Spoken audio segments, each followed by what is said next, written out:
Sekarang kita pakai hukum dunia sebentar. Biasanya begini, kalau orang pindah tempat, walaupun ada di satu alam, itu pasti butuh bekal. Dan kadang bekalnya nggak sama. Contoh, nanti Ramadan, setelah itu masuk Idul Fitri. Biasanya ada mudik ya. Mungkin nggak mudik kalau nggak ada bekal. Saya sering perhatikan setiap tahun, orang itu mau mudik kalau ada bekalnya. Masya Allah, cuman motornya bebek, ya. Tapi kan bekalnya ada yang singa, ada yang sapi, ya. Itu ditambah lagi pelepah pisang, kasih dus lagi, kasih tulisan, sayang tunggu aku pulang, gitu kan? Kan dikumpulkan kan? Dan saya pernah tanya, kenapa mas gak pulang? Gak ada bekal pak, katanya. Jadi orang mau pindah tempat saja, itu perlu ada bekal. Anda kesini kalau nggak ada bekal nggak mungkin sampai. Sekarang kalau pindah dari Indonesia ke Singapura, sama nggak mata uangnya? Beda. Di Malaysia sama nggak? Semakin jauh ke Saudi, ke Amerika, hukumnya mengatakan setiap pindah tempat pasti bekalnya beda.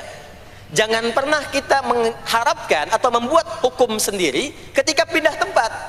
Jadi sesama dunia saja tempatnya, bekalnya sudah beda.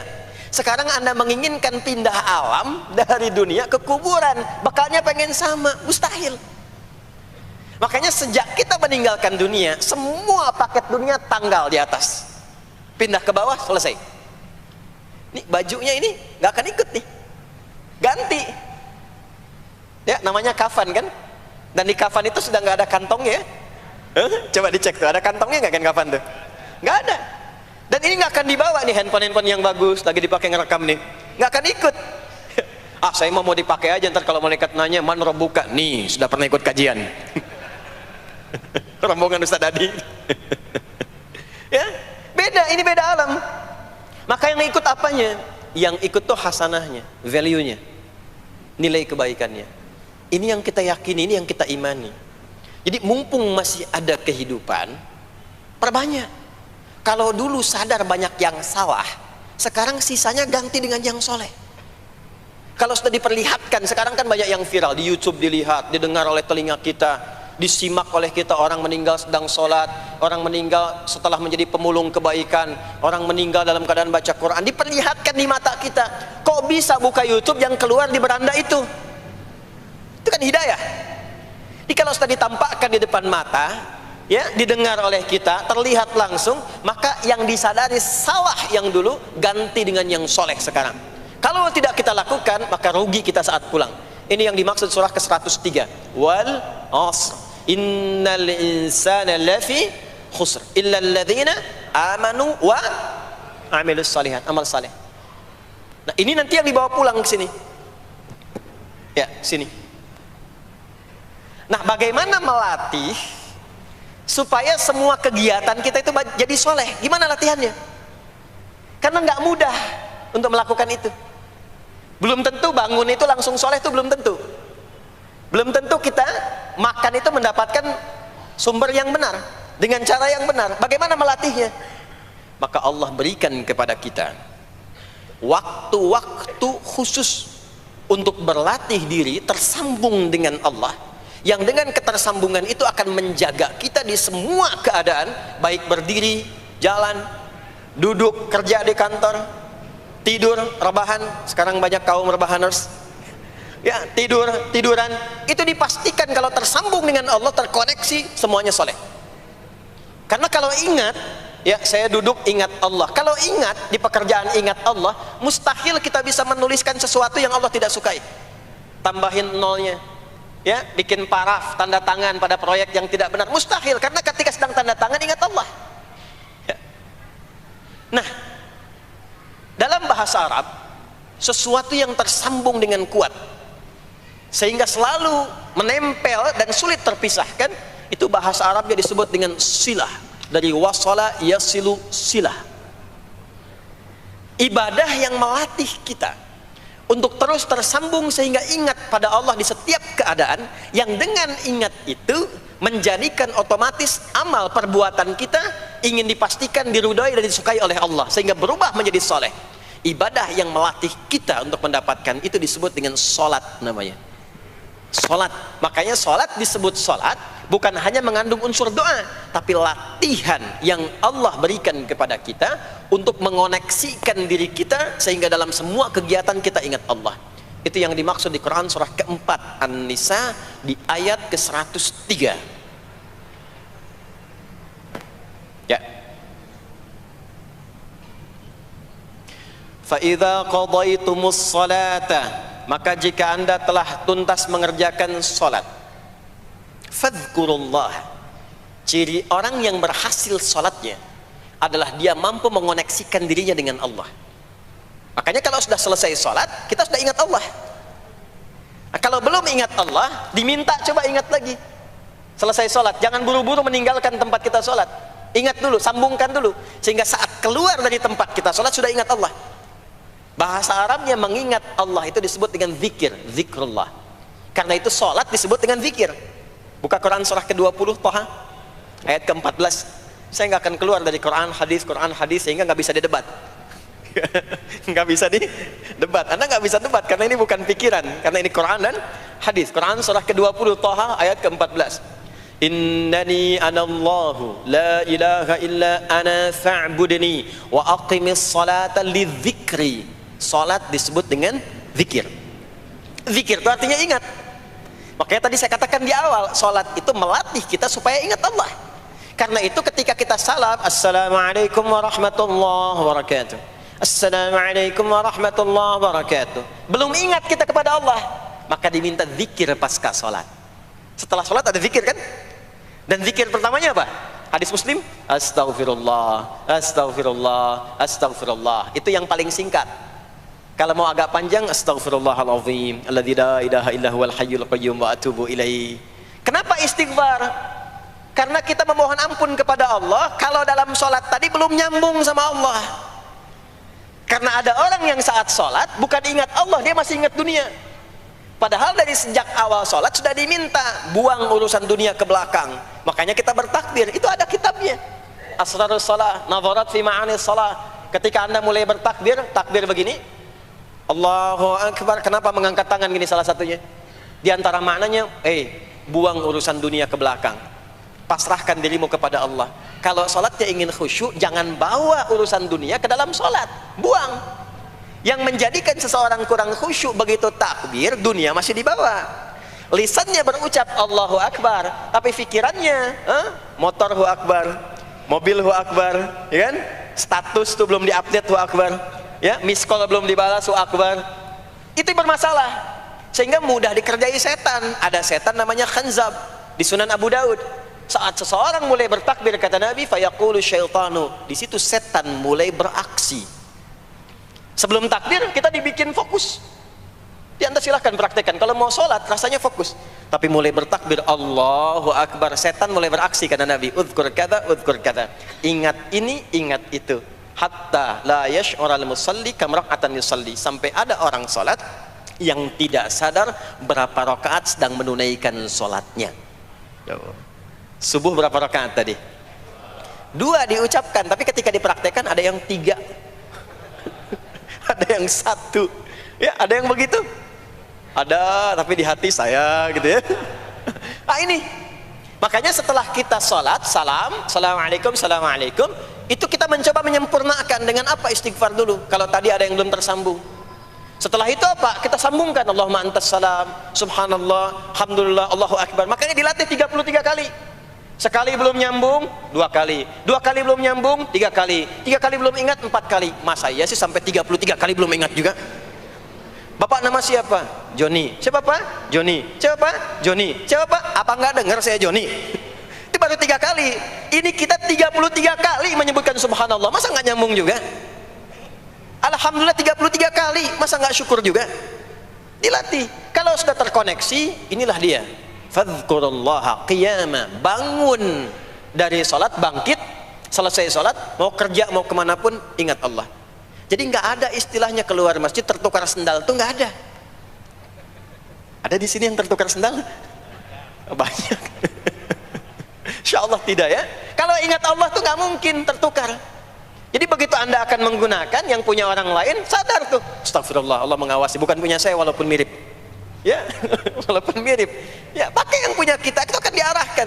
Tapi kalau nggak ingat ada yang mengawasi, nggak ingat ada yang lihat, nggak ingat akan dihisab.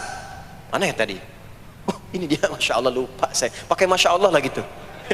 Dia pakai yang paling bagus tuh. Pulang dia, padahal dia ke masjid tuh nggak pakai sendal.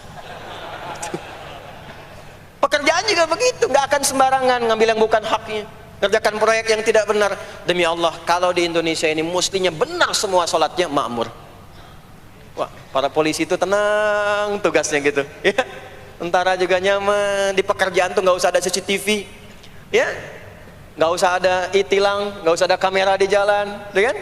Ini karena kenapa? Latihannya nggak maksimal. Ini pentingnya sholat tuh itu. Jadi semua menjadi amal soleh. Semua jadi amal soleh. Begitu ingat Allah, maka berdiri ingat Allah, jalan ingat Allah, duduk ingat Allah, berbaring pun ingat Allah. Kalau sudah ingat Allah, pasti disebut nama Allah. Ini yang dimaksud hadis Nabi.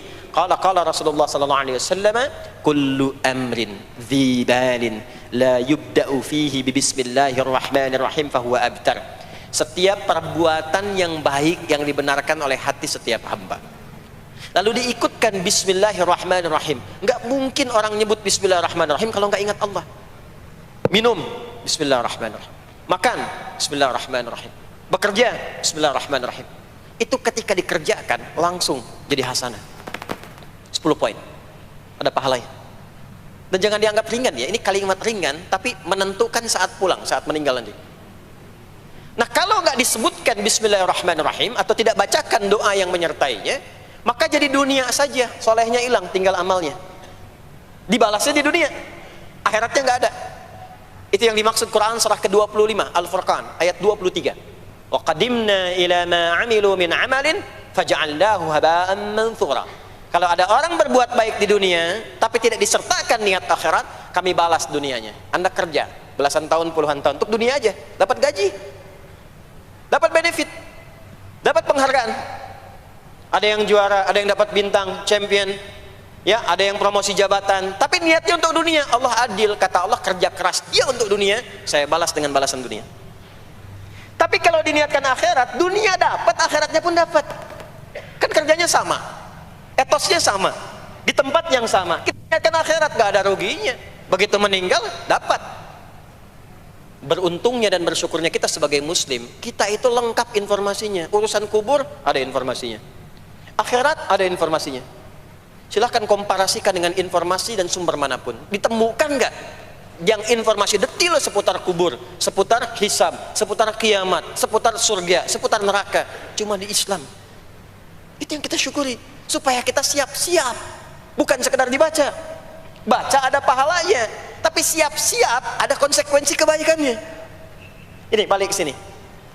Karena itu saya katakan dari awal, pertama Bapak Ibu sekalian, sholat itu menjadi ibadah paling pokok karena dia akan mengantarkan kita pada konektivitas yang kuat dengan Allah Subhanahu wa taala. Ini poinnya. Kalau sudah nyambung dengan Allah, bukan cuma jadi amal soleh. Orang-orang yang tersambung dengan Allah di semua aktivitas kehidupannya, maka akan mendapat jaminan langsung dari Allah Subhanahu wa taala yang memudahkan semua urusan hidupnya. Mudah sukses, mudah bahagia, mudah tenang. Semua kemudahan yang kita raih dalam konteks kebahagiaan, ketenangan, kesuksesan itu kalau digabungkan semua maknanya, berubah katanya menjadi falah. Apa namanya? Falah. Falah itu bahagia, sukses, nyaman.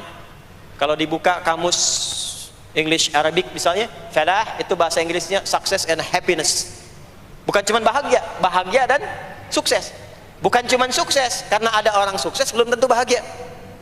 Saya sering tanya yang ini nih, dan biasanya para ibu yang juara menjawabnya itu. Ya, pilih mana?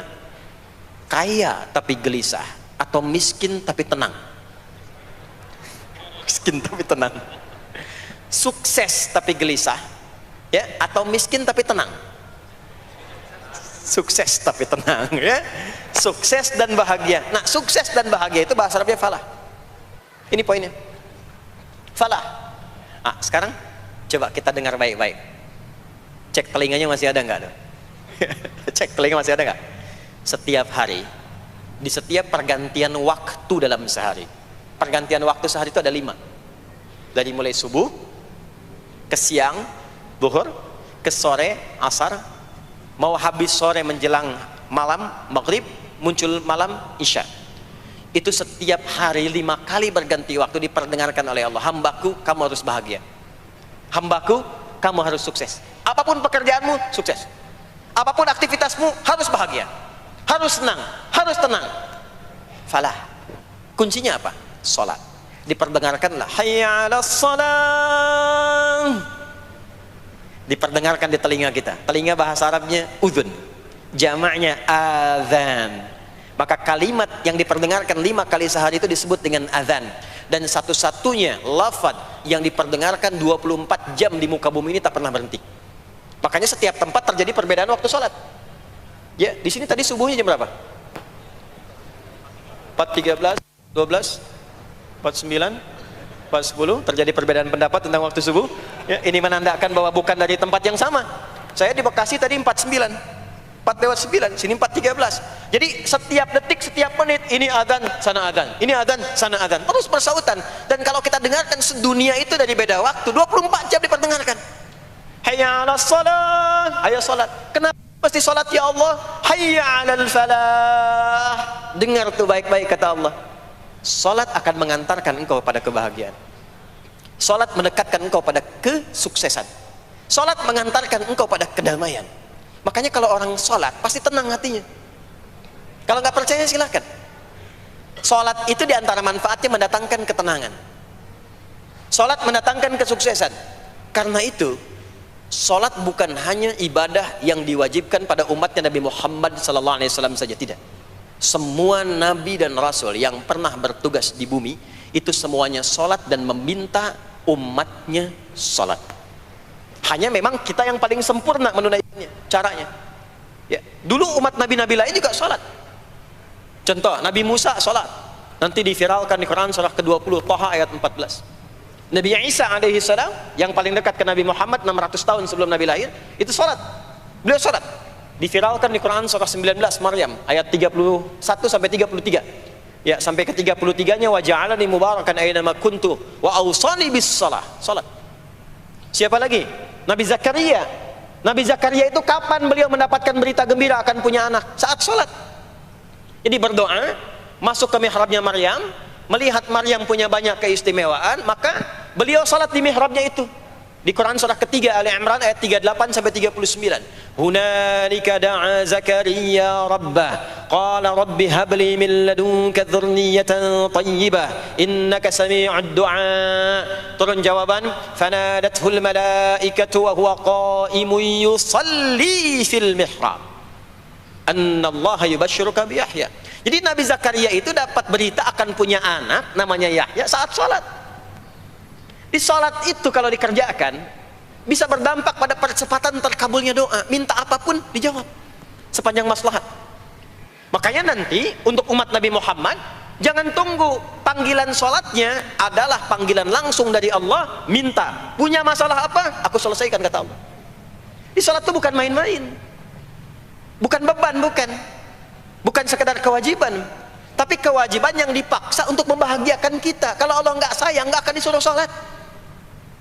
Pak, Bu, itu panggilan sholat. Perhatikan panggilan pertamanya, Al-Baqarah ayat 45. Wasta'inu bis sabri wassalah. Kata Allah, hei hambaku, kalau engkau punya masalah, sabar dulu, terima. Karena aku titipkan masalah itu kepadamu untuk meningkatkan kualitas hidupmu, bukan ingin membebanimu. Dan tidak mungkin aku uji engkau dengan masalah itu kecuali engkau mampu mengatasinya. La yukallifullahu nafsan illa wus'aha. Nah sekarang bawa itu lewat sholat, minta solusi kepada Allah. Terima dulu dengan sabar. Setelah itu belajar untuk meningkatkan kualitas hidup, dan bawa lewat sholat, minta solusi. Jadi ternyata saat kita menunaikan sholat itu diperintahkan oleh Allah, minta punya masalah apa. Makanya kita katakan, begitu Allah perintahkan wasta'inu bis sabri wassalah. Hei, kalau punya masalah terima dengan sabar, minta tolong, minta solusi kepada Allah lewat sholat.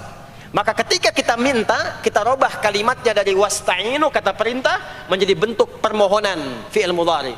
Iyyaka na'budu wa iyyaka itu ketika Anda mengucapkan iyyaka na'budu wa iyyaka nasta'in, fikihnya begini, ucapkan di lisan, hadirkan dalam hati dan pikiran kita masalah apa yang sedang kita rasakan.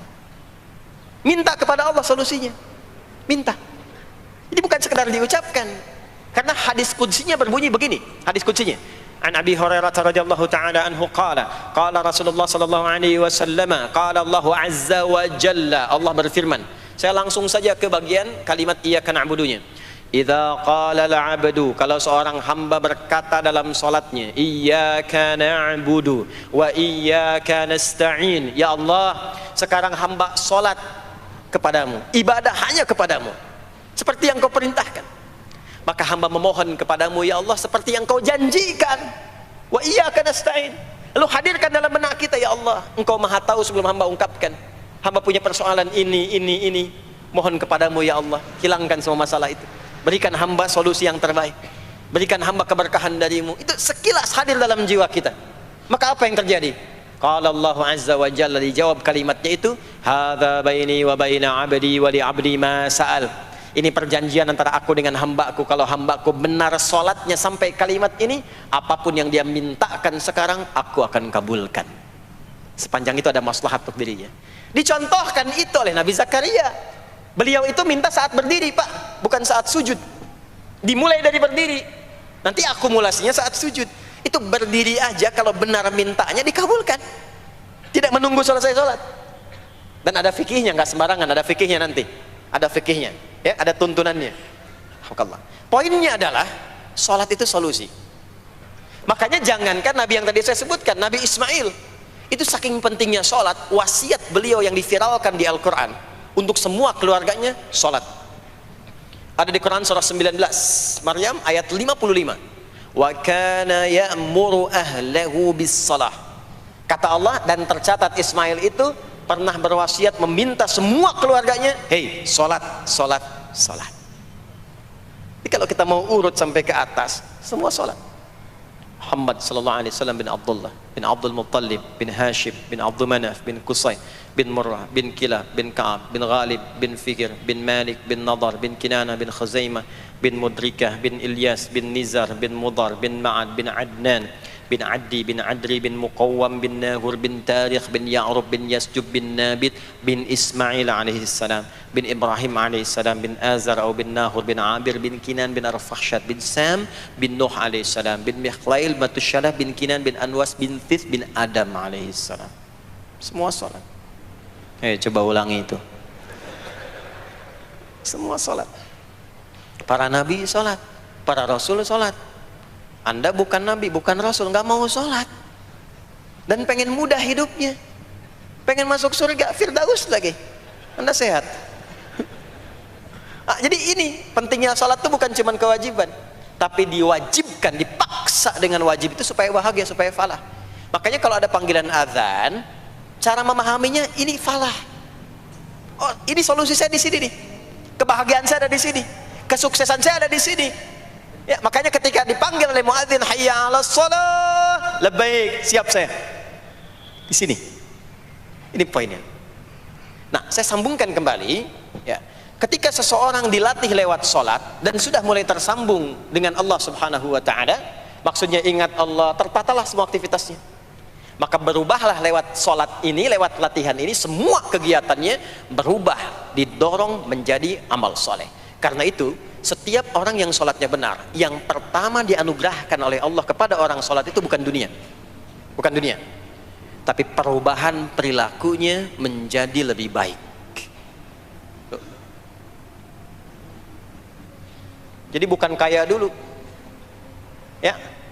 Abdurrahman bin Auf tuh hijrah masuk Islam, dilatih sholat, malah hartanya hilang semua, dirampas. Tapi setelah itu jadi apa? Jadi orang paling kaya, ya. Abu Bakar As-Siddiq, Utsman bin Affan, Umar bin Khattab, pertama kali masuk Islam kan latihannya sholat. Apakah langsung kaya? Jadi pemimpin? Jadi diplomat? Amr bin As bisa ekspedisi dari Afrika Utara sampai ke Syam? Tidak. Yang diberikan apa? Perubahan perilaku dulu. dihilangkan sifat-sifat buruknya, dijaga dengan kemuliaan. Jadi dua sumber yang menjadikan manusia itu buruk dalam nafsunya itu ada dua.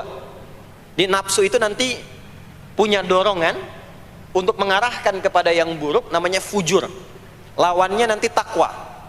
Lawannya takwa. Di Quran surah Asy-Syams surah 91 ayat 7 sampai 10, wa nafsin wa ma sawwaha fa alhamaha fujuraha wa taqwaha. Nah, fujur itu nanti yang membisikkan, mengarahkan kepada hal-hal yang negatif.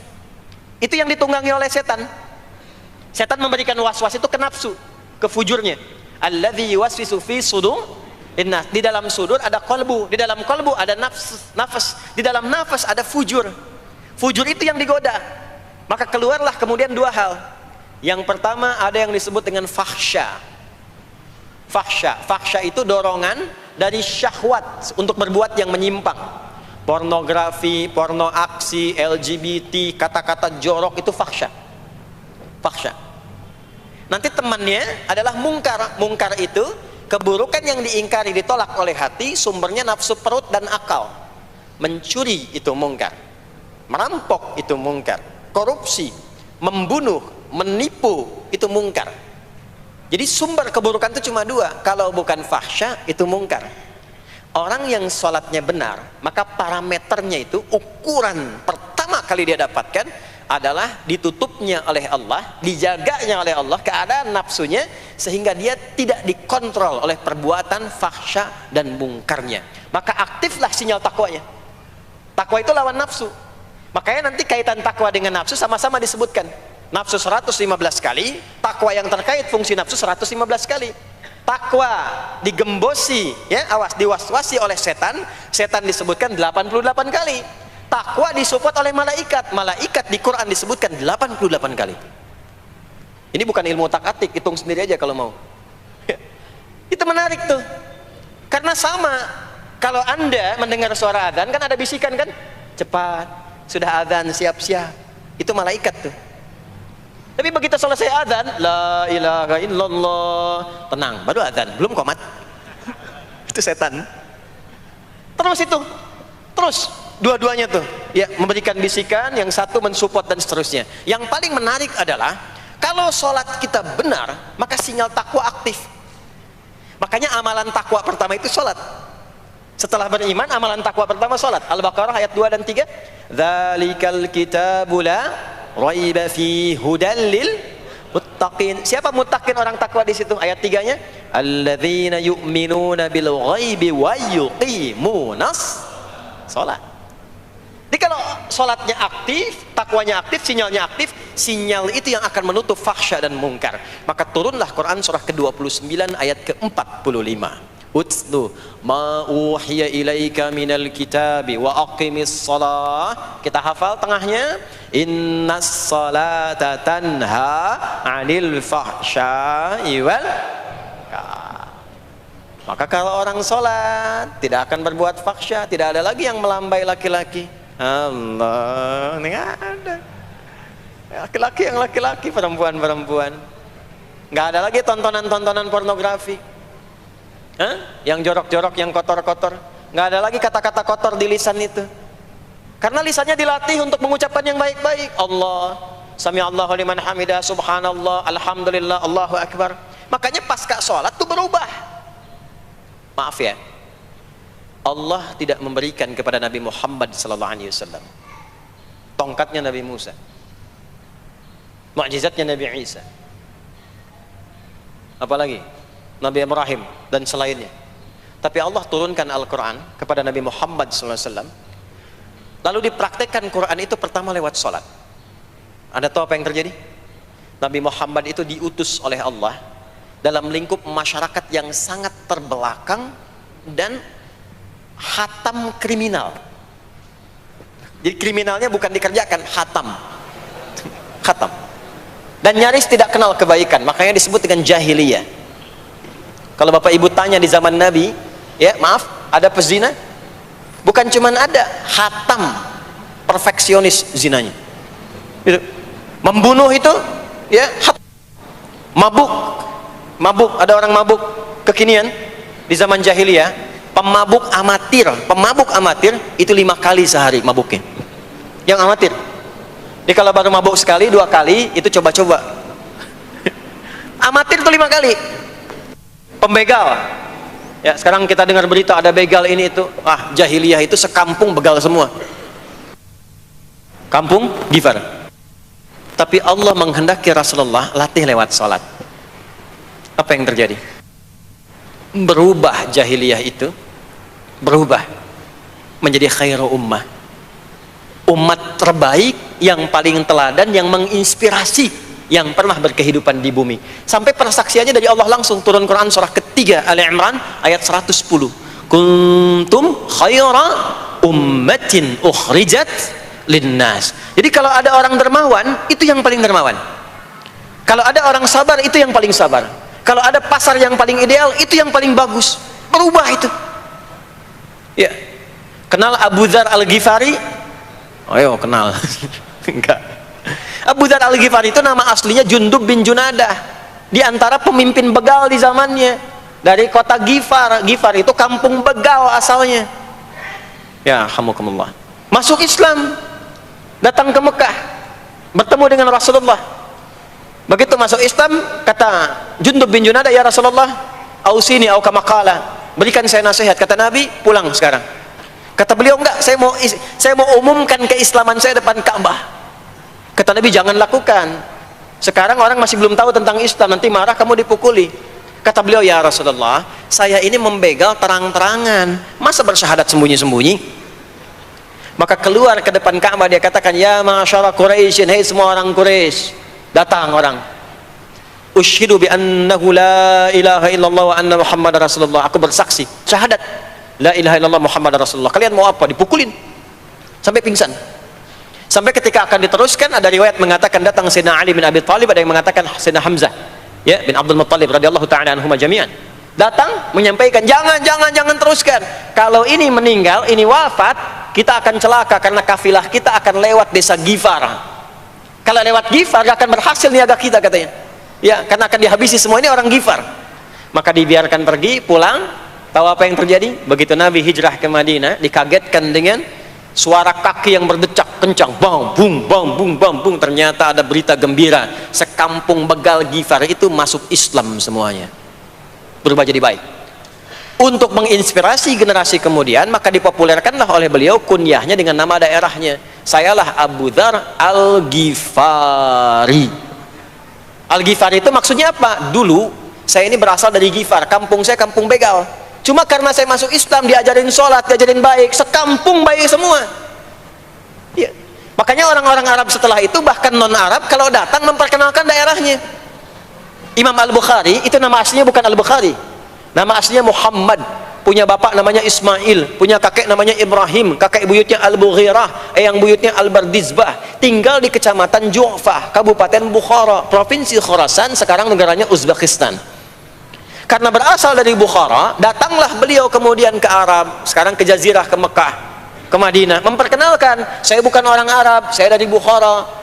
Rumusnya tambah alif lam di depannya, ujungnya tutup dengan i. Al-Bukhari, saya dari Bukhara. Diperkenalkan, maksudnya apa? Islam sudah masuk ke tempat saya, orang-orangnya sudah baik, orang-orangnya sudah khusyuk. Itu memperkenalkan. Orang tua kita Syekh Yasin dari Padang, maka diperkenalkan Syekh Yasin Al-Padangi. Syekh Ahmad Khatib dari Minangkabau, Syekh Ahmad Khatib Al-Minangkabawi. Syekh Abdul Somad dari Palembang, Syekh Abdul Somad Al-Palembangi. Syekh Nawawi dari Banten, Syekh Nawawi Al-Bantani. Ya, nanti ada Pak Ghafur dari Pondok Indah, ya, Masjid Raya Pondok Indah, datang ke Mekah umrah haji, ana Ghafur al Masjid Raya al Pondok Indahi gitu. Itulah salat.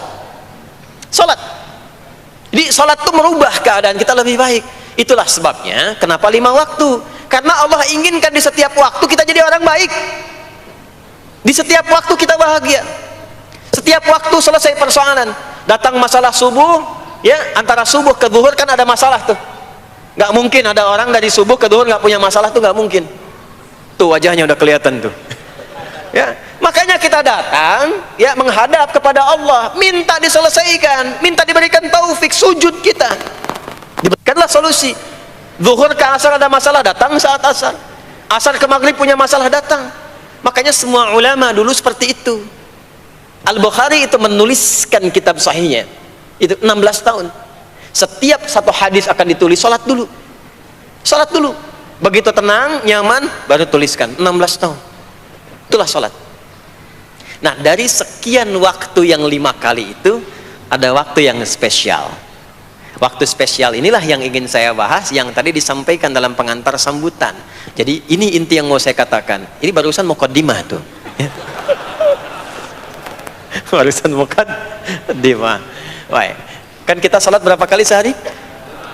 Kita hitung. 1, subuh. 2, zuhur. 3, keempat, yang kelima, isya. Berapa jumlah rakaatnya?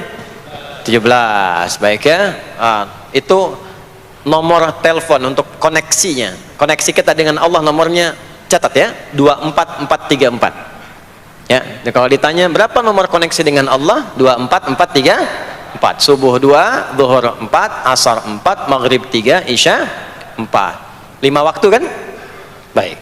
Di 5 waktu ini kita dijaga, diinginkan menjadi hamba yang baik, bahagia, nggak lekat dengan masalah, tuntas semua. Saking sayangnya Allah sama kita. Kalau nggak sayang nggak disuruh sholat. Itulah sebabnya ketika diperintahkan menunaikan waktu sholat, diberikanlah gambaran waktunya. Tapi yang jadi persoalan kita sekarang yang akan dibahas, di antara sekian waktu itu ada waktu-waktu yang spesial. Ada waktu-waktu yang spesial. Dari mulai subuh ke isya itu ada yang dispesialkan oleh Allah karena ada bonus berlipat di dalamnya. Waktu apakah itu? Mari kita bacakan dulu mulai dengan Quran surah kedua ayat 238. Paling kanan sebelah atas di mushaf standar. A'udzubillahi minasyaitonirrajim. Bismillahirrahmanirrahim. Mohon izin saya agak lambatkan sedikit ritmenya karena ini inti yang mau kita bahas. Tadi muqaddimah makanya saya percepat ya. Hafizu 'alas salawati was salatil wusta wa qumu lillahi qanitin. Hafizu. Kalau Bapak Ibu lihat mushaf terjemah, diterjemahkannya dengan jagalah. Jagalah itu ihfazu, hafidha yahfaz. Tapi kalau ada alif setelah hafizu, itu berarti fi'il madhinya, past tense-nya, akar kata kerjanya hafadha, yuhafidhu. Alifnya mufa'alah, bermakna saling. Jadi mengartikannya begini, hafidhu 'alas salawati. Hei, hendaklah kalian saling menjaga waktu sholat. Kalau saling itu sendirian atau banyakan? Banyakan. Jadi kalau bapak di rumah ada 5 orang, bapak, ibu, dan 3 orang anak, maka jangan sholat sendirian, Pak. Ingatkan anaknya, ingatkan istrinya. Istri bangun duluan, ingatkan suaminya. Makanya waktu sholat itu, maaf, jangan cuma disandarkan pada azan yang kita dengar di masjid, harus hafal. Bahkan nanti gini, di Quran surah keempat ayat 103 itu, di ujung ayatnya, itu ada penanda ciri standar orang beriman. Maaf, kita tanya dulu nih, kita beriman tidak hari ini? Halo, beriman? Hati-hati ya, karena kata Nabi ada yang subuh beriman, sorenya sudah kufur tuh. Ya, yusbihu mu'mina wa yumsi kafira. Hati-hati ya. Yuk, apa ciri orang beriman tuh? Iman itu konfirmasinya bisa didapatkan satu melalui suara adzan. Adzan itu sama dengan penanda waktu sholat. Tahu dari mana iman itu bisa dicek dengan suara adzan? Quran surah ke-8 Al-Anfal di ayat yang kedua. Innamal mu'minuna alladzina idza dzukirallahu wajilat qulubuhum. Sungguh insan beriman itu ciri standarnya bisa dilihat. Kalau disebutkan nama Allah, ada konfirmasi iman dalam hatinya. Jadi iman itu letaknya di kolbu. Nanti konfirmasinya lewat suara adzan, dipanggil, disebutkan nama Allah. Makanya disebutkan nama Allah 5 kali dalam sehari untuk mengecek iman ada nggak dari subuh sampai isya. Ya, Allahu Akbar, Allahu Akbar. Ada getaran di hati kita, sudah adzan. Nah, itulah iman. Itulah iman. Makanya orang yang punya iman dengan yang belum punya iman akan beda getarannya. Ini hanya dimiliki oleh orang yang punya iman saja. Yang belum punya iman nggak bisa, nggak punya itu. Allahu Akbar, Allahu Akbar. Surah apaan nih? Toanya kencang banget, ya. Tapi kalau orang beriman, Allahu Akbar, Allahu Akbar, ya Allah sudah adzan. Itu konfirmasi itu. Nanti semakin tinggi imannya, bahkan ada yang orang sudah menunggu sebelum tiba waktunya. Tadi subuh jam 4:13 di sini. Ada yang nunggu dari jam 3. Padahal belum dipanggil. Ya. Masya Allah. Di Bekasi 4:09. Allahu Akbar, Allahu Akbar. Azan. Ingat dia. Nah, itu ciri beriman. Cuman imannya standar. Jadi bukan iman yang kuat. Standar. Kuat belum, lemah tidak. Allahu Akbar, Allahu Akbar. Jam 4:09, jam 3 sudah bangun. Nunggu itu iman yang kuat. Masya Allah. Ada yang baru subuh dan nunggu isya. Tunggu. Kuat. Ada yang sudah qomat, sudah la ilaha illallah, belum kepanggil, dipanggil 4:09, dia baru bangun jam 9:04.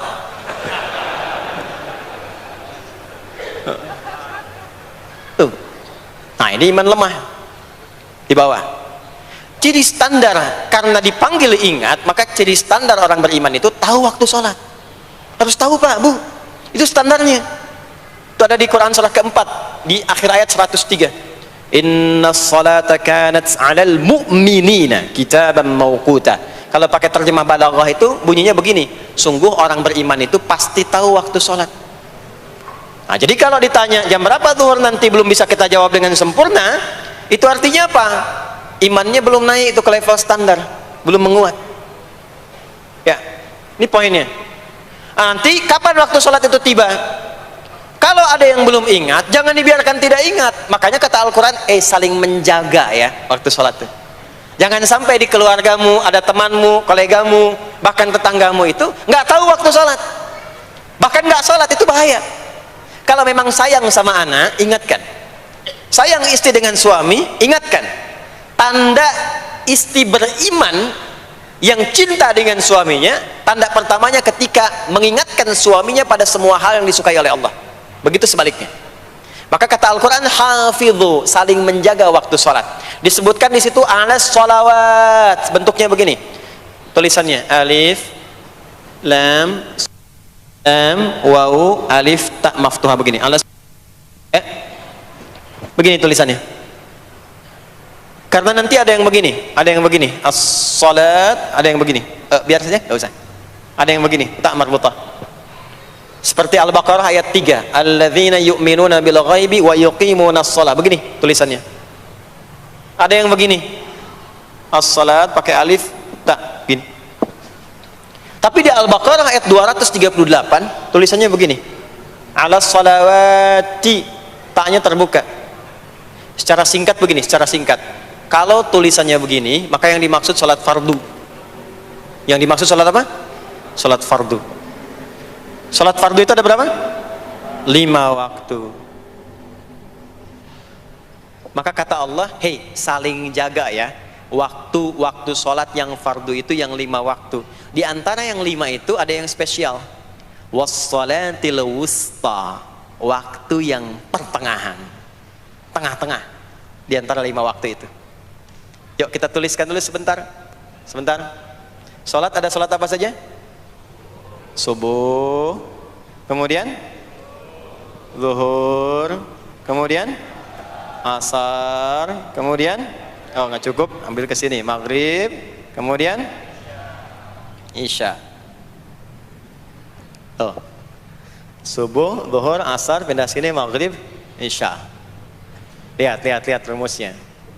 Jadi yang sholat pertengahan yang mana? Jangan lihat tulisannya itu, ya, karena subuh di tengah-tengah disebutnya subuh ya. Sholat pertengahan yang mana? Asar apa subuh? Subuh apa asar? Apa dalilnya? Kita pakai dalil. Nah, sholat pertengahan itu disebutkan oleh Nabi itu ada 2. ada subuh dan asar. Qala Rasulullah sallallahu alaihi wasallam yata'aqabuna fiikum malaikatul laili wa malaikatun nahari fi salatil asri wa fi salatil fajri. Berebut semua malaikat yang bertugas di siang dan malam, berebut membersamai kita. Kalau berebut itu artinya kalau ada yang berdoa diaminkan, kalau ada yang mohon ampun diistighfarkan oleh malaikat. Jadi malaikatnya minta kepada Allah, ya Allah ampuni si fulan, ya Allah ampuni si fulan, ya Allah si fulan, dan seterusnya sampai selesai. Itu khusus di salat asar dan salat subuh. Sampai kemudian thumma yas'aduna ila sama, kemudian mereka para malaikat itu kembali bertugas masing-masing, lalu Allah mengonfirmasi kepada mereka untuk menunjukkan kebenaran tugas malaikat yang tidak bermaksiat. Allah Maha tahu tentang hambanya, Maha tahu. Tapi Allah ingin menunjukkan kepada kita apa yang benar dari lisan malaikat itu, yang nggak pernah berdusta. Ya, maka Allah bertanya kepada malaikat, bagaimana keadaan hambaku ketika engkau tinggalkan? Maka disampaikan oleh malaikat itu, ya Allah, aku meninggalkan hambamu si fulan, dia sedang menunaikan ibadah, dia sedang sholat kepadamu, dan khusyuk berdoa, dan seterusnya. Maka apa jawabannya? Saksikanlah, ketika malaikat menyampaikan sedang ibadah, maka turun bonus dari Allah untuk mengampuni dosa si hamba itu. Itulah manfaatnya waktu pertengahan. Waktunya disebutkan di hadis ini asar dan subuh. Antara asar dan subuh itu masih ada yang unggul, ada yang istimewa lagi. Apa yang istimewa? Antara asar dan subuh yang istimewa terletak di subuhnya. Jadi dari 5 waktu ini, yang pertengahan asar dan subuh, karena amal di bawah ditunjukkan untuk mendapatkan penilaian langsung dari Allah seketika dan memberikan jawaban dari apa yang kita inginkan, asar dan subuh. Tapi dibandingkan asar dengan subuh, bila keduanya dibandingkan, dua-duanya mulia. Maka subuh punya kemuliaan yang tidak dimiliki oleh asar. Ya, makanya nanti asar bisa bertemu dengan zuhur, masih ada jama, masih ada qasar. Maghrib ketemu isya, masih ada jama, ada qasar. Ya, tapi subuh nggak bisa di jama, nggak bisa di qasar. Ya. Makanya subuh letaknya jauh, ke isya jauh, ke zuhur jauh. Ya, saya mau jamaah, ya jama antara isya dengan subuh biar nanti bangunnya sekalian gitu, nggak bisa. Ya, maghrib masih bisa dijama dengan isya, isya di qasar dari 4 jadi 2. Maghrib gak bisa dikosor karena 3 gak mungkin jadi 1,5. Ya, zuhur udah 2, masa mau dikurangin lagi? Subuh udah 2, gak mungkin dikurangi lagi. Maka dari itu subuh menyendiri sendiri. Nah, ada apa kemuliaan di subuh itu? Maka turunlah Quran surah ke-17 ayat 78 yang tadi saya bacakan di awal. Aqimis salata liduluki syamsi ila ghasaqil lail. Sampai sini zuhur sampai isya. Dulu kisyamsi tergelincir matahari itu zuhur. Sampai ghasaqil lail tiba malam itu isya. Lalu ditutup ujungnya wa qur'anal fajr. Khusus untuk subuh itu ditambahkan selain salat ada bahasa Quran di Quran sendiri. Khusus untuk subuh redaksinya ditambahkan dengan Quran. Apa itu Quran? Halo? Apa itu Quran? Kalau tidak tahu cepat katakan wallahu a'lam. Apa itu Quran? Wallahu a'lam. Ada Quran, ada Al-Quran. Ada Quran, ada Al-Quran. Kalau yang disebut Al-Quran itu mutlak firman Allah. Dari mulai Al-Fatihah sampai An-Nas. Ini yang terdapat di dalam mushaf ini, di 2 jilid ini. Ya, itu Al-Quran. Kalau disebutkan Quran tanpa alif lam, maka yang dimaksudkan bacaan secara umum. Apakah itu Al-Quran, doa, istighfar, semua bacaan itu Quran. Kemuliaan sholat subuh itu dimulai sejak waktu fajar, matahari mulai keluar sinarnya untuk membelah gelapnya malam, itu sinarnya disebut dengan fajar. Nanti subuhnya saya terangkan di akhir. Sinarnya dibelah, membelah kegelapan malam, fajar shadiq. Maka pada saat itu bukan hanya sholatnya yang punya keistimewaan seperti sholat asar tadi, tapi semua bacaannya langsung dijawab seketika oleh Allah Subhanahu wa Ta'ala, dipersaksikan oleh seluruh malaikat dan dijawab langsung oleh Allah Subhanahu wa Ta'ala. Jadi kalau Anda berdoa, maaf, doanya lebih cepat terkabul kalau dipanjatkan dengan cara yang benar dan khusyuk. Kalau Anda istighfar, langsung dijawab. Kalau kita baca Quran, pahala langsung dituliskan berlipat. Itulah kemuliaan waktu fajar. Jadi Allah sendiri yang menyampaikan, bukan cuma sholat yang penting, semua bacaannya itu langsung didengar, langsung direspon, langsung dipersaksikan. Karena itu ada anjuran bahkan dari Al-Quran, dan ini dikerjakan oleh semua sahabat. Saking pentingnya sholat subuh itu, waktu fajar itu, bahkan mereka bangun dan menunggu sebelum tiba fajar. Maka disitulah muncul kemudian tahajud. Maka muncullah kemudian istighfar sebelum waktu subuh. Ya, ada amalan. Ini saya mau kasih rahasia ya. Tapi tolong jaga, ini antara kita saja di sini. Ya, rahasia. Ada waktu sebelum subuh. Cuman 15 sampai 20 menit kurang lebih. Ingat ya, kalau dikonversi sekitar 15 sampai 20 menit waktunya. Namanya waktu sahar. Sahar, jamaknya ashar. Jamak itu karena setiap hari oleh Allah dikasih itu. Sahar, jamaknya ashar. Rahasianya di mana? Bapak Ibu, ini waktu yang paling cepat untuk terkabulnya doa. Anda mau minta apa saja, hadisnya qudsi. Ibadi, kata Allah, hambaku, siapapun yang bermohon sekarang aku kabulkan, yang minta aku berikan. Wa man istaghfara li ghafartu lah. Siapa yang minta ampunan, istighfar, aku ampuni dia sekarang juga. Baik, Bapak Ibu, begini saya tanya nih, kalau ditawarkan minta apa saja diberi, ya, terus minta ampun juga diampuni, pilih mana?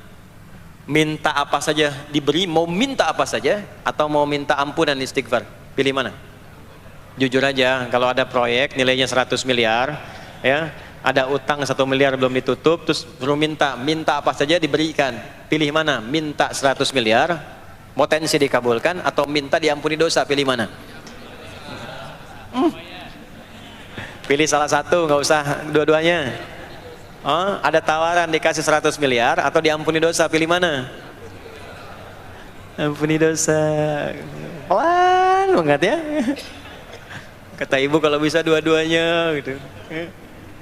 Coba, kalau ada rumus begini, Anda disuruh memilih apakah dunia dan seisinya atau memilih ampunan Allah, maka pilih ampunan Allah.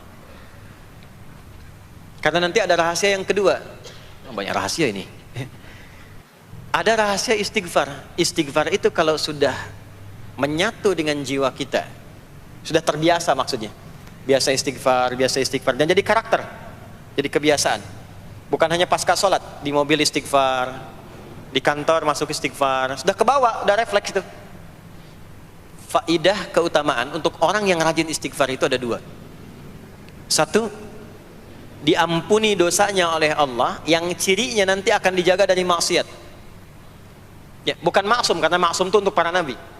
Untuk para nabi dan rasul. Manusia nggak ada yang maksum selain nabi dan rasul. Maksudnya apa? Diberikan petunjuk oleh Allah untuk menjaga diri. Sehingga ketika dosanya diampuni, dia nggak berbuat dosa itu lagi. Mata biasa melihat yang tidak baik. Tobat, diampuni dosa mata itu, cirinya adalah mata nggak senang lihat yang nggak baik lagi. Itu dosa mata diampuni, ciri tobat diterima. Maka istighfar itu menggugurkan dosa-dosa dan menjaga kita dari perbuatan salah. Yang kedua, orang yang sudah terbiasa beristighfar, itu doa cepat dikabulkan, bahkan sebelum ia memintanya dan memohonkannya. Jadi sebelum melafazkannya, itu bisa terjadi Allah sudah mengabulkannya. Itulah kemuliaan istighfar. Nah, orang-orang yang istighfar menunggu waktu datangnya fajar, itu mendapatkan kemuliaan langsung dari Allah, sampai dikatakan di Al-Quran, disebutkan sebagai orang-orang yang akan menghuni taman surga yang sekarang sedang beraktivitas di dunia. Itu ada di Quran surah ke-51 ayat 15 sampai 18, yang istighfarnya di ayat 18. Ya, jaminan surganya ayat 15, 16, 17-nya tentang tahajud. Innal muttaqina fi jannatin wa 'uyun akhidhina ma atahum rabbuhum innahum kanu qabla dhalika muhsinin. 17-nya kanu qalilan minal laili ma yahja'un, bahkan nunggu waktu sahar, nunggu subuh, tahajud dulu. Kemudian 18-nya, wabil ashari hum yastaghfirun. Istighfar. Istighfar, istighfar, istighfar. Sampailah tiba dia waktu fajar subuh. Ya. Itu selesai dia istighfar, dapat kesempatan subuh, sholat dulu 2 rakaat. Itu saking tingginya waktu itu, nilainya kata Nabi melebihi dunia dan seisinya. Melebihi dunia dan seisinya. Masya Allah. Makanya muncul kemudian sabda Nabi, raka'atul fajri khairum minad dunya wa ma fiha. 2 rakaat subuh ini daripada dunia dan seisinya. Itu asalnya di sini. Jadi memang subuh itu mesti diperjuangkan. Dan subuh itu generatornya. Kalau subuh sudah bisa konsisten, yang lainnya ikut. Subuh itu kalau sudah konsisten, subuh ke masjid jamaah, jamaah subuh jamaah, bangun tahajud, istiqamah istighfar. Itu kalau subuhnya sudah bagus, yang lainnya ikut. Ya. Makanya ada kaum yang sekarang sangat khawatir jumlah orang Islam kalau sholat subuh itu seperti sholat Jumat, sangat takut itu. Ya, ada ini viral kisahnya, viral. Saya nggak ceritakan pun Anda bisa dengar. Ya, jadi ada golongan orang Yahudi yang selalu mengamati jamaah sholat subuh umat Islam, dan dia melihat, ya, ketika mulai ramai, dia mulai katakan, kenapa Anda selalu mengamati itu? Ya, sebab kami lihat kalau jumlah jamaah subuhnya sudah seperti sholat Jumat, itulah kemakmuran, kebangkitan dan kebaikan umat Islam akan tumbuh kembali. Jadi akan berpengaruh kepada yang lainnya. Itulah mudah-mudahan kegiatan perjuangan subuh, ya, ada pejuang subuh baik di Masjid Raya Pondok Indah, di masjid-masjid yang lainnya, memberikan keberkahan kepada kita, dan puncaknya adalah perubahan pada perilaku. Jadi kalau cuma berjuang datang subuh tapi tidak merubah perilaku, ada yang salah dengan itu semua. Ada yang tidak tepat, ada yang belum sempurna.